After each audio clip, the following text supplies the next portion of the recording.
Good afternoon. It's Wednesday, the 28th of August 2019, just after 1 o'clock. Welcome to UK Column News. Your host today, Mike Robinson, myself, Brian Gerrish. Back to school then? I think so. I think it is. Back to school. Yes. Well, let's see what the schoolboys have been up to. Here is Boris, and he has decided to prorogue Parliament, as was expected. It is interesting that he's done this. He's claiming that he wants to set out a new legislative agenda, and so he needs a new Queen's speech for that. Well, of course, there hasn't been a Queen's speech since, what was it, June or July 2017, when the Queen wore a blue hat with yellow dots on it, quite EU-like, rather than the crown. So there's a question about whether this Parliament was valid or not anyway. But anyway, he's decided to prorogue Parliament. He's asked the Queen to suspend Parliament. So that would happen, I think, on the 10th of September. So they'll be back for a couple of days. Then they'll be off again until the 10th of October. Sorry, the 14th of October, where he's going to outline a very exciting agenda. And this is what he had to say.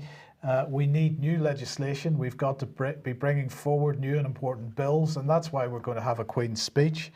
And as I say, there hasn't been a Queen's speech since July 2017, June 2017, can't remember which.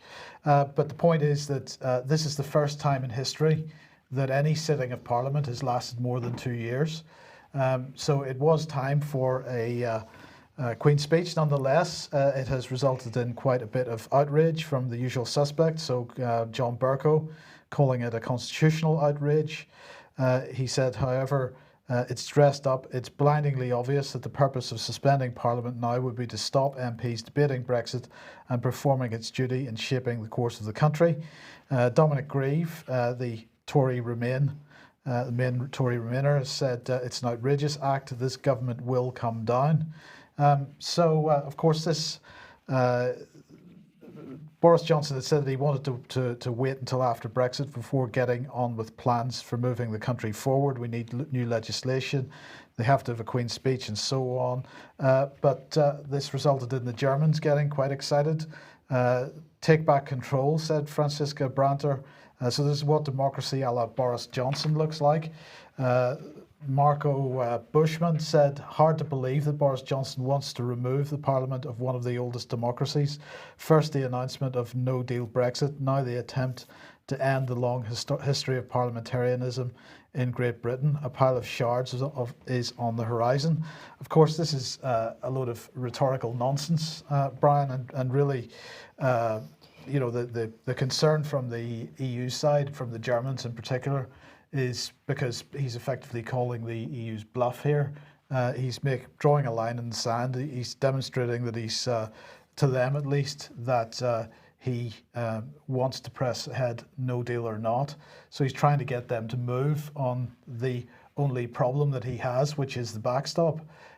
Because he's already said, of course, that if the backstop was moved out of the divorce deal into the future relationship, then Theresa May's divorce deal, as it stands, with the exception of the backstop, could probably get through Parliament. That's what he's aiming for here.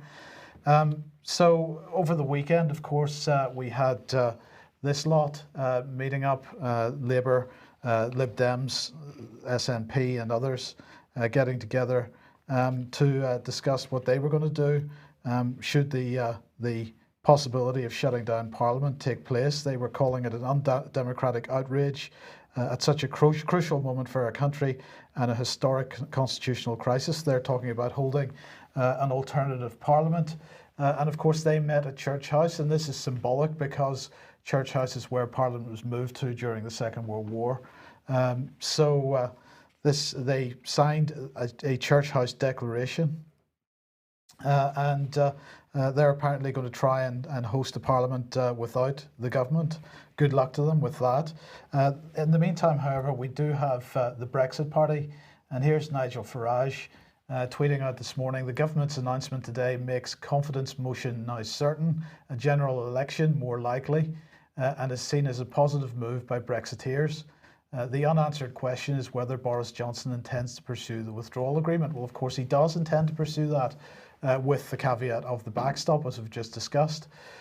So Farage then went on to say, If he does, then the Brexit Party will fight him every inch of the way. But if he now wants a clean break Brexit, then we would like to help him secure a large majority in a general election.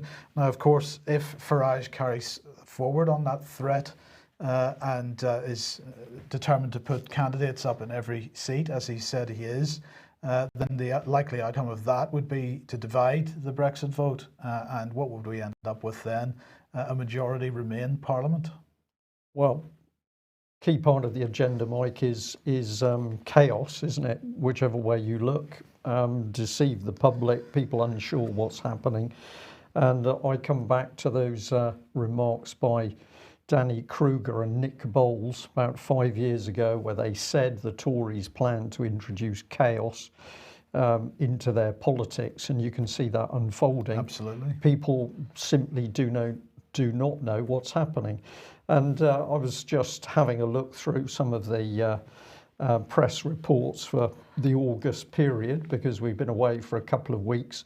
This one caught my eye. So it's the Belfast Telegraph, but actually all they're doing is pushing forward a CNN story. Boris Johnson could be the last Prime Minister of the United Kingdom. Now, we did mention that before we came away for the holiday period.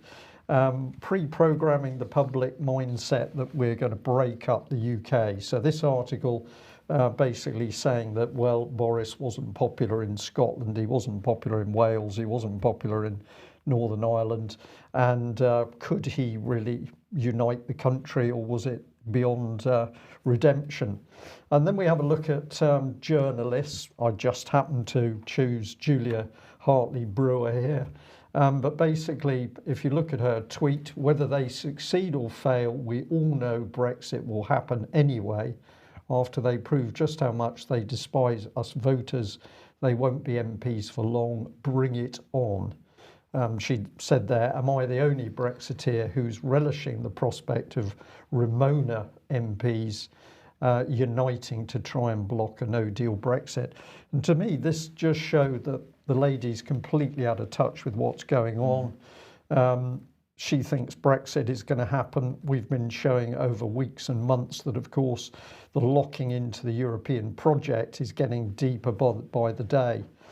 But let's have a look at comment by Dominic Sandbrook here, because this is along the same lines. He doesn't really understand what's going on. So he targets Corbyn. What is it that Corbyn and his Rabble Alliance don't understand about democracy? And he's getting very excited here. What arrogant, dangerous nonsense. Parliament is the people's parliament. We don't need another one.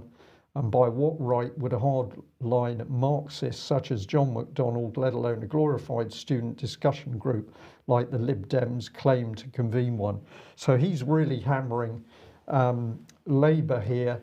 But of course, he doesn't realise that he's falling into the trap that this complete breakdown between traditional lines of politics and by the various parts of the United Kingdom is designed. And he goes on to say that the MPs have had plenty of chances to affect what's happened, but they never accepted. It's all arrogance. So this is all accident and arrogance. I just wanted to remind people that if we go back to 2012, this was a very interesting report that Ed Miliband had brought in this man, Arnie Graf, to help rebuild Labour. Now, this man was a student of Saul Alinsky, and Saul Alinsky was a man who said, well, you've got to use any means available in order to get your political objective across, and that includes, of course, includes breakdown. So we've got chaos building, and then Sandbrook also got very excited about the fact that the Archbishop of Canterbury, Justin Welby, was putting his name forward to run a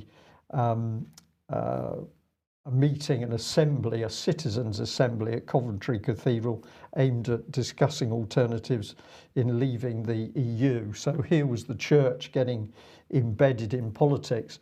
And when I saw this, Mike, I was fascinated because it took me back to many years ago. Twin Towers era, when we discovered that locally the then Bishop of Exeter was chairing these sorts of assemblies in order to put across a pro-EU position. But we will just say, to be fair to Mr. Welby, that he's actually set out conditions as to what he would need to be in place to do this. So this is what he said. I'm honoured to be approached and would be willing to accept in principle, subject to some conditions which have not yet been met. The main three are: first and indispensably, that the forum should not be a Trojan horse intended to delay or prevent Brexit in any particular form. That power can only be exercised by the government and MPs in a parliament. A forum must be open to all possibilities. Second, it has cross-party support, although its members will not be politicians. Third, the process must have time to be properly organised. So we've got a new form of democracy coming in here, participatory democracy. 1 minute is the charities and the non-government organisations that can have the say. Now we're bringing the church on board as a political tool. Well, absolutely. And of course, if you look back at what the UK column's been reporting for many years now, look at the One World Governance series of articles by Martin Edwards on the website. Look at the Global Parliament of Mayors and this type of operation, the cities agenda we've been covering quite heavily. Yeah. And then something which, as Ian Crane pointed out to me earlier today when I was speaking to him, something that he pointed out to me is something that most people have missed with respect to Extinction Rebellion, is that they are absolutely campaigning for citizens' assemblies to take over from Parliament. And in fact, they're involved with an organisation which is aiming to replace the House of Lords with the Citizens' Assembly. So Parliament, House of Lords deliberately collapsed, but don't worry because we've got the solution here. Right, exactly that, yes. Okay, let's move on to this then. So hashtag 100 Ways Aid Works. This is the new government hashtag, all about international aid. And this is apparently, according to the International Development Secretary, Alok Sharma, this is all about developing infrastructure in emerging countries and emerging markets. So he has decided to set up a new commission, which is going to bring together leading experts to turbocharge quality infrastructure projects in developing countries.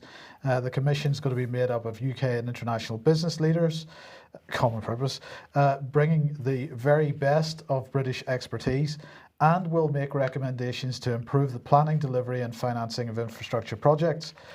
Well, so why doesn't Britain just join the Belt and Road then? Because surely that's what that's doing. That seems to be quite successful at building infrastructure projects in developing countries at the moment. But no, that's the wrong type of infrastructure project, because this is what this is all about, is the UN global goals and the $2.5 trillion funding gap that there is to fulfill the global goals. And so this commission, which is being established, is going to make sure that the UK gets involved in financing and developing infrastructure and promotes inclusive growth while meeting the Paris climate commitments. So that's what it's all about.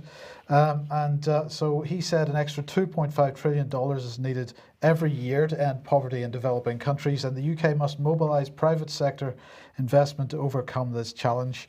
Alongside the life-saving work of UK aid, we need to boost infrastructure projects that form the backbone of economic growth. That's fantastic stuff. Well, in the meantime, then, the G7 has been going on.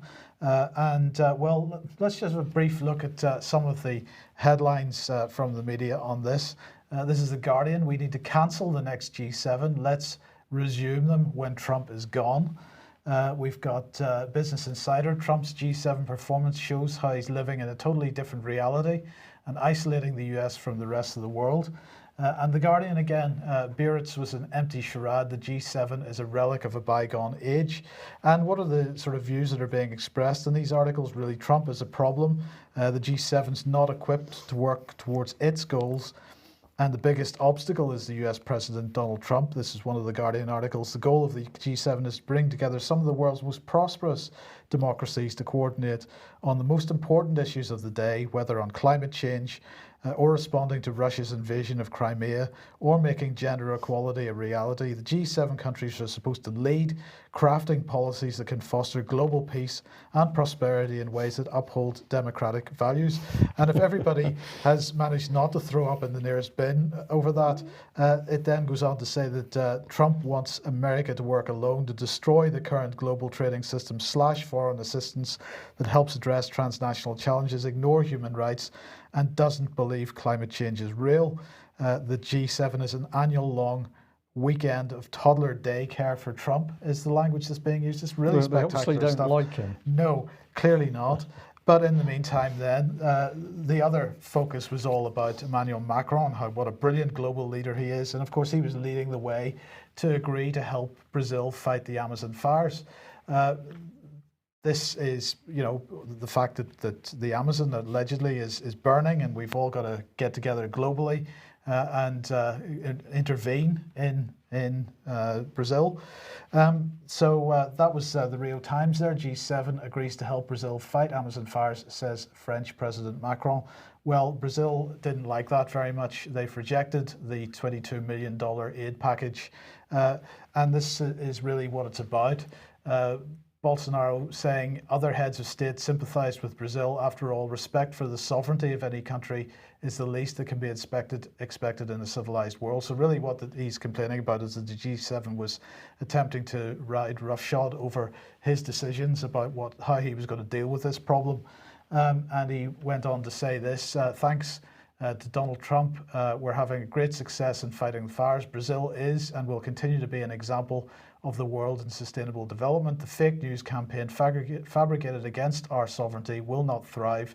The US can always count on Brazil. So he's saying it is an attack on him, on his government, and so on. And so the question that I wanted to ask was, what is the situation with these fires? And in fact, if we look at NASA's Earth Observatory website and their section on the fires in Brazil, it says, in the Amazon rainforest, fire season has arrived. In the Amazon region, fires are rare for much of the year because wet weather prevents them from starting and spreading. However, in July and August, activity typically increases due to the arrival of the dry season. Many people use fire to maintain farmland and pastures and to clear land for other purposes. Typically, activity peaks in early September and mostly stops by November. As of August 16, 2019, an analysis of NASA satellite data indicated the total fire activity across the Amazon basin this year has been close to the average in comparison in the last 15 years. Now, anybody looking at the mainstream media coverage of this would think that the entire Amazon rainforest is burning down, but NASA here quite clearly saying that the level of fires at the moment about the average of the last 15 years. They say the Amazon spreads across Brazil, Peru, Colombia, and parts of other countries. And they say that though activity appears to be above average in the states of Amazonas and Rondonia, it's so far appeared below average in Mato Grosso and Para, according to estimates from the Global Fire Emissions Database, which is a research project that compiles and analyzes NASA data. And then we have this in Forbes, which is attempting to put a bit more clarity on the situation. And I recommend this article because it's actually quite detailed. What's interesting is that the main expert that they're talking to is somebody from the International Panel on Climate Change, so the United Nations, IPCC. And what he's saying, well, first of all, he's talking about the claim that the Amazon is the lungs of the world. And he said, this is his language, it's bullshit. There's no science behind that. The Amazon produces a lot of oxygen, but it uses the same amount of oxygen through respiration, so it's a wash. And the article goes on to say, neither is the Amazon forest burning down, IPCC. So this is Daniel Nepstad, is the environmentalist that they have gone to. And he said, we don't know if there are any more forest fires this year than in past years, which tells me there probably aren't. I've been working on studying these fires for 25 years, and our on-the-ground networks are tracking this. So he's quite clear about that and about the sort of claims that are being made about the whole thing. And it is clearly an attack on the sovereignty of Brazil. Yeah, but good to see that actually somebody is paying attention, even though you might point a finger at them and say they're in the system. They're not so in the system. They can't see that that what's being said is wrong. Absolutely, but this is mainly coming from the mainstream media, being pumped by the NGOs, the usual NGOs that are pushing forward this green agenda at the moment, and not just NGOs, British and European governments as well. Some people in NASA and the IPCC sort of saying, hold on a second, this is getting a bit out of hand. Yeah. Okay, a quick reminder, if you like what the UK column is doing and you'd like to support us, then please head over to ukcolumn.org/community, and there are various options to join us there. Now, tomorrow evening, we will have Humanity versus Insanity. Ian Crane will be in the studio. He will have Dr. Graham Downing as a guest.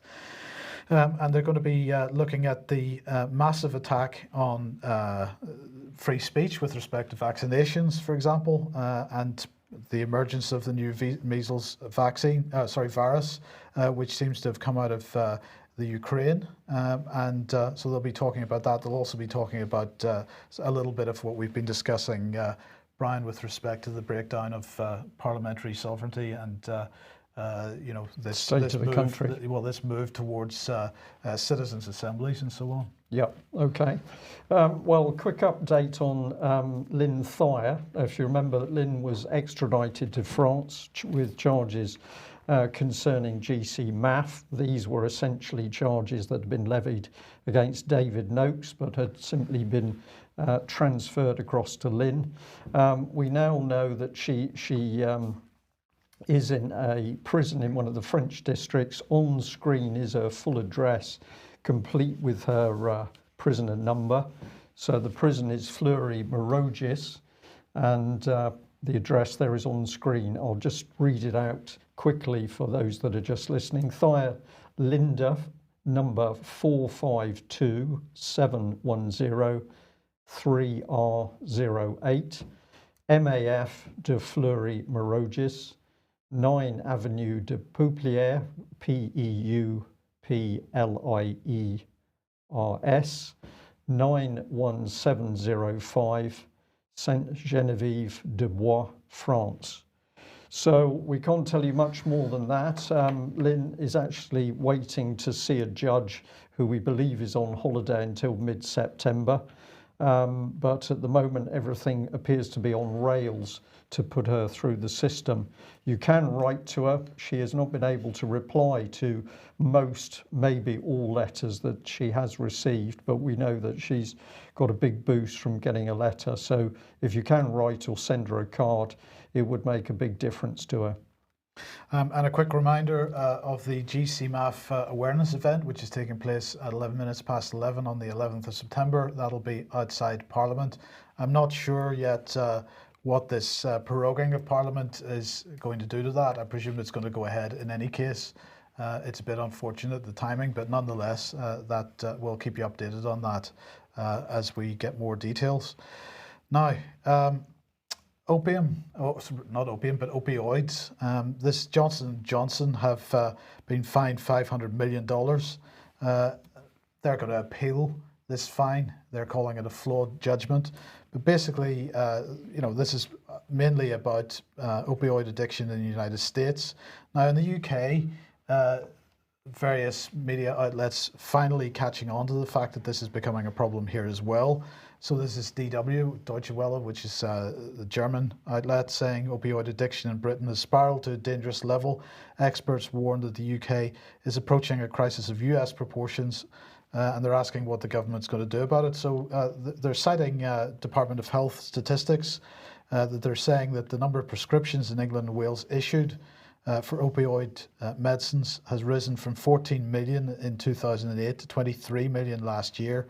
113,000 opioid prescriptions are now dispensed by general practitioners every day in the United Kingdom. And we know that Scotland is currently the worst region of the UK for that. So Britain is in danger of replicating the UK opioid crisis, they say. There is some fairly strong anecdotal evidence that people are taking these pills not just for pain, but to take the rough edges off a fairly crap life. And that was a quote from somebody that's familiar with the situation. So Johnson & Johnson been ordered to pay $572 million for their part in the US, the situation in the state of Oklahoma in the United States. Their share price went up on the news, and it's hardly surprising because unfortunately this court case hasn't quite gone to plan in the sense that the judge found that the state did not present sufficient evidence of the amount of time and costs necessary beyond year one to abate the opioid crisis. So basically this payout of $500 million only reflects 1 year's worth of estimated abatement costs, which is what they were. So they were actually, if the prosecution had done their job right, we're in for quite a significant fine. Right. But this is being viewed as just a slap on the wrist, and therefore the share price went up. Johnson & Johnson are saying they're going to appeal, and they're saying that the decision was flawed. But coming back to the UK once again, I just want to remind everybody that if we go back to the Salisbury incident, the so-called Skripal affair, the original report here, it followed an incident hours earlier in which a man and a woman were exposed to the drug fentanyl in the city centre. So this was the initial reports over the Salisbury incident. And no matter what you think about this report, the fact it was subsequently changed to say Novichok, but the initial assumption was that it was fentanyl, and that really reflects the reality of what's going on in the UK at the moment, because of course people get started off on prescription opioids and end up on heroin and fentanyl, and this is really what's causing the significant deaths in the United States, and this is happening here already. It's only starting to hit the mainstream news.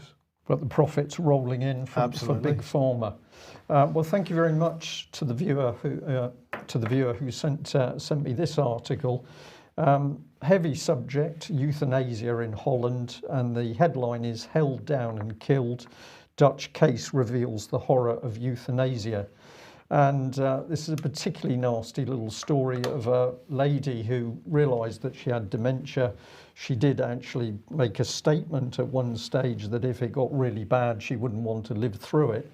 But what happened was that she got to a particular point where her family and a doctor decided that she'd got to the end. So there were sedatives put in one of her drinks, but it didn't knock her out, and she effectively came to discover the family were disposing of her, and the doctor in charge now faces charges over that, although the article is saying that even if found guilty, the doctor, will not face any prison time. But here is an elderly person who is suffering from dementia, but at a critical time has enough common sense about them to realise that something deeply unpleasant is happening. We just like to remind people that, of course, it was David Cameron a few years ago who pointed out that millions of people were expected to have dementia in UK. There was no discussion as to where the dementia had come from, but millions of people, I think 2 million was the figure actually that David Cameron mentioned, were going to have dementia, and the government needed to deal with this.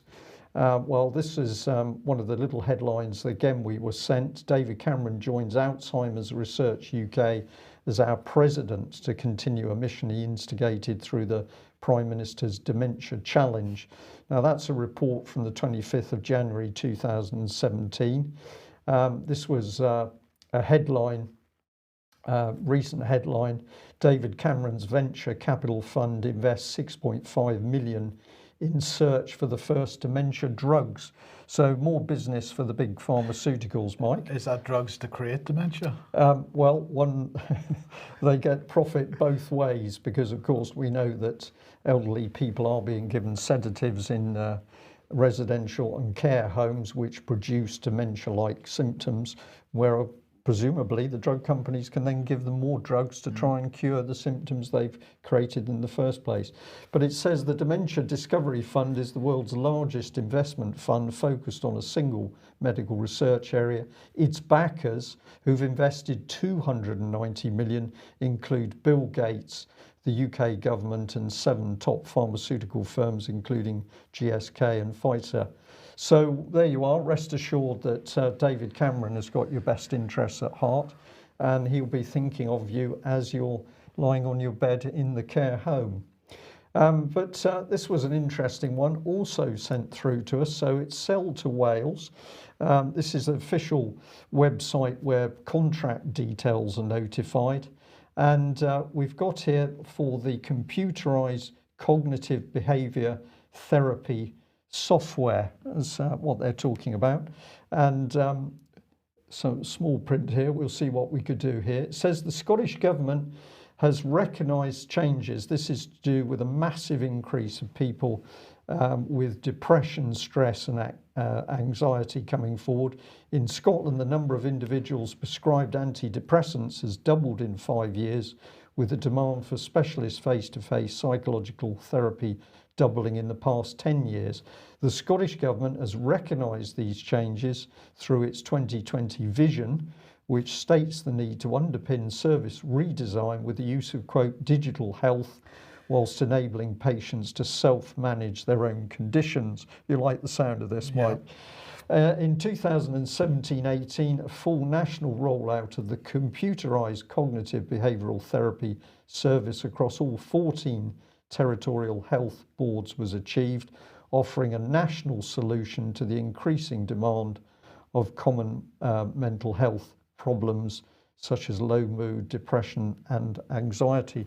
So is there a coincidence between that and the opioid problem in Scotland? Well, I think there's some questions to be asked, but the person who sent this to me said, I find this advert very, very creepy, and I certainly agree with them on that.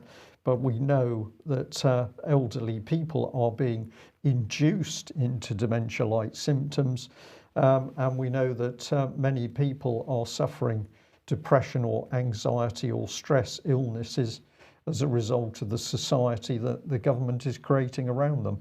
So AI is going to sort it out, though. Well, possibly not. We'll see. Now, here is while we're away on our summer break, of course, people were starting to ask questions about the use of facial recognition technology at King's Cross in London. Even Sadiq Khan, the Mayor of London, got in on the act, well, they're all saying that this is dangerous and we've got to stop it. Here is our old friend Elizabeth Denham, who's the Information Commissioner, saying scanning people's faces as they lawfully go about their daily lives in order to identify them is a potential threat to privacy that should concern us all. She said, we've launched an investigation following concerns reported in the media regarding the use of live facial recognition in the King's Cross area of central London, which thousands of people pass through every day. Argent is the developer that manages the King's Cross site. But of course, it's not just them that Elizabeth Denham is investigating, because the Metropolitan Police, as we mentioned several times on this programme, had been carrying out a number of trials. I think it's 10 trials in total, using facial recognition technology across London, as part of efforts, they said, to incorporate the latest technologies into day-to-day policing. But in May, the Information Commissioner, Elizabeth Denham, had said that she was investigating them for potentially illegal use of the technology. Unfortunately, the technology also was found to not really work very well. I think 81% of the cases it didn't work, but nonetheless, they're still trying to roll this out as quickly as they possibly can. This is not, these concerns are not unique to the UK either. So here we've got the Financial Times saying that the EU plans sweeping regulation of facial recognition. And in the United States, Ohio is the latest of several states to ban the use of facial recognition, the use of facial recognition databases.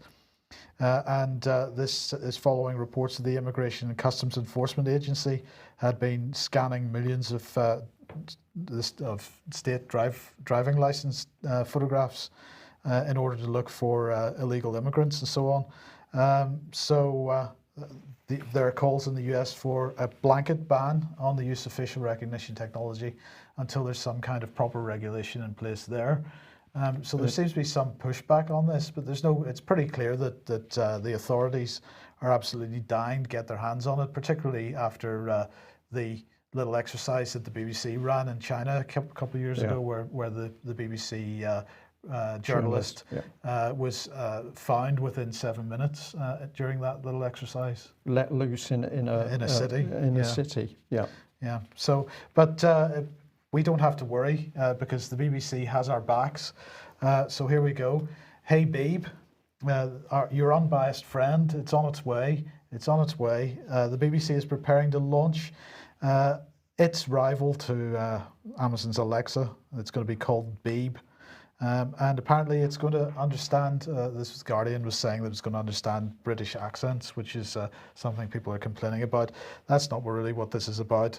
This is some lame attempt by the Guardian to sort of make this seem reasonable. But basically the BBC has increasingly, despite the fact that people are paying their TV licenses, hopefully not as many as would otherwise be, but some people are still paying their TV licenses, but still they've got to sign in and be tracked if they're attempting to use BBC's iPlayer service and so on.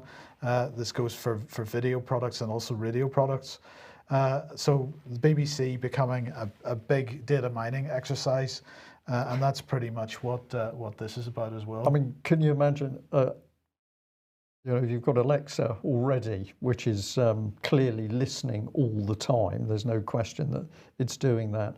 Having one of these things directly connected to the BBC in your home, running 24 hours a day. Well, they're saying they're not going to produce the hardware initially. Initially, it's going to be software that's going to go onto your Alexa or onto your Google product. So that makes it okay then. So it means that not only is Amazon getting your data, but the BBC's getting your data as well.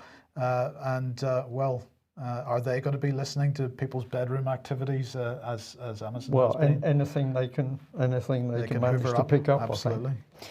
Well, let's end with the subject of Jeffrey Epstein. Now, of course, this really came to a head about the time we did our last news earlier in the month, and many people have commented on how there's almost been a sigh of relief in the establishment that Jeffrey Epstein was found dead in his cell. But the story is continuing to drag on. Here's the BBC. Jeffrey Epstein accuser urges Prince Andrew to come clean. So it's saying a woman who accused the late financier Jeffrey Epstein of sex abuse and alleged she was forced to have sex with Prince Andrew as a 17-year-old has urged the UK royal to come clean. She's actually, she said this in writing, but she's also said it in front of cameras very recently. Speaking after a hearing for alleged victims in the wake of Epstein's death, Virginia Guffrey told reporters the prince knows what he's done. The Duke of York denies the accusation, the BBC says. And then it says Epstein killed himself in his prison cell this month while awaiting trial on sex trafficking and conspiracy charges. That was remarkably convenient and got rid of a lot of problems for a lot of people, I think. But let's follow the BBC report through, because they don't actually give the main detail about Prince Andrew. You've got to connect via web links embedded in the article. So it's very interesting to see how the BBC plays this. If you do connect on the links, it all becomes a bit explicit, because here's Prince Andrew together with the young lady and on location in one of Epstein's houses. And of course, this is the other picture that won't go away, which is of Prince Andrew with Epstein in Central Park after Epstein had been released from prison and was therefore at that stage a convicted paedophile. So where does this go? Well, if you follow the BBC article through, who does it end with? It ends with a picture of Epstein alongside Trump. So there's all the charges. What was Epstein charged with? That's listed quite simply. What's the last image that the BBC puts in your mind? It isn't Prince Andrew, it's Trump. I thought this was a very carefully crafted article. This was the Guardian's report. Prince Andrew knows what he's done, says Jeffrey Epstein accuser. Royal has previously denied Virginia Giuffre's accusation that she was forced to have sex with him. And this is what Andrew said. They made Epstein's acquaintance in 1999 and saw him once or maybe twice each year. The Prince also said he stayed at several of his homes. He did not see, witness or suspect any behaviour of the sort that subsequently led to Epstein's arrest and conviction. So that's good. He added, I've said previously it was a mistake and an error to see him after his release from prison in 2010, and I can only reiterate my regret that I was mistaken to think that what I thought I knew of him was evidently not the real person, given what we now know. That's surprising, isn't it? Because he'd been released from prison after being found guilty of what was effectively a paedophile offence. Yeah, that's an untenable position to be taking from. I think this is desperation, because it's complete rubbish. The Prince also said his suicide has left many unanswered questions, and I acknowledge and sympathise with everyone who's been affected and wants some form of closure. So this, of course, wasn't the type of response that the royal family have given to the subject of child abuse. But there we go. We'd like to say that actually, as far as the Prince is concerned, we remember abuse at Oxford and Cherwell Valley College. It's going back to 2011, when the UK column did a lot of work on the abuse of youngsters at that college. And we also became aware that Prince Andrew was due to visit the college, and we warned one of his aides that the college had been involved in some pretty appalling stuff with respect to the students. But Prince Andrew continued the visit, and he went and visited one of the worst of the workshops where abuse had taken place. So he didn't seem very concerned about that angle. No. Somebody took up the case though, and they started to ask some freedom of information questions about the college and his visit. And I just thought people would be interested to see that the response that a Mr. Roberts got was effectively to say, well, we can't give you too much information because it concerns the royal family. I refer to your recent request concerning all letters and emails relating to the recent visit of Prince Andrew to the college. I would refer you to section 40 relating to personal data, 37(1) AC and AD in respect of a communication with the royal family and the royal household, which relates to endangering the safety of an individual. So if you ask questions about a royal visit to a college where the abuse of children's taken place, they can't tell you anything because it might endanger the royal family. Yes. It's brilliant. And then here we've got a bit more. 37 AC and AD are qualified exemptions and therefore subject to a public interest test. But essentially, the public is not going to get any information when they ask questions. And we'll end on this report from the Mail. We've got another lady coming forward alleging abuse. British actress, 42, went to school with Kate Middleton, reveals she was manipulated, coerced and sexually abused by Jeffrey Epstein as a teenager at a hearing alongside 30 of the paedophile's victims. But embedded in the Mail article was this paragraph. Epstein's lawyers were also given a chance to speak. They suggested, shockingly, that he had been murdered and said his neck injuries were more consistent with a homicide than suicide. They told the judge they had hired their own experts to look into whether or not the disgraced paedophile might have been killed. Well, that was a little piece buried in the article. The Mail, for its credit, did put a bit more information in. They had this. Officials said Epstein hanged himself with a bedsheet from the top set of bunks. He was found with several broken bones in his neck, including the hyoid bone, when guards were doing their morning rounds. Revelations of the broken bones in his neck lead to speculation that his death was a homicide. Breakages to that specific bone can occur when people hang themselves, but are more commonly seen in victims who've been strangled. according to forensic experts. So that didn't seem to appear in the BBC report, but the Mail did get it out.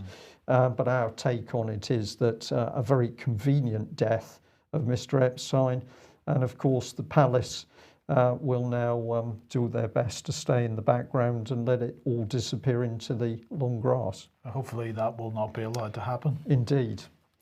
Okay, well, we will end there. Thank you very much for joining us. I'll just say in response to the questions about our holidays that we have not been off to any exotic locations because, of course, that would contribute to global warming. So, Mike, you were in Scotland where the weather was okay. I was in Devon where the weather was pretty good to okay. So that's it for us. Thanks very much for joining us. We'll be back at the same time on Friday. Bye-bye. Bye-bye.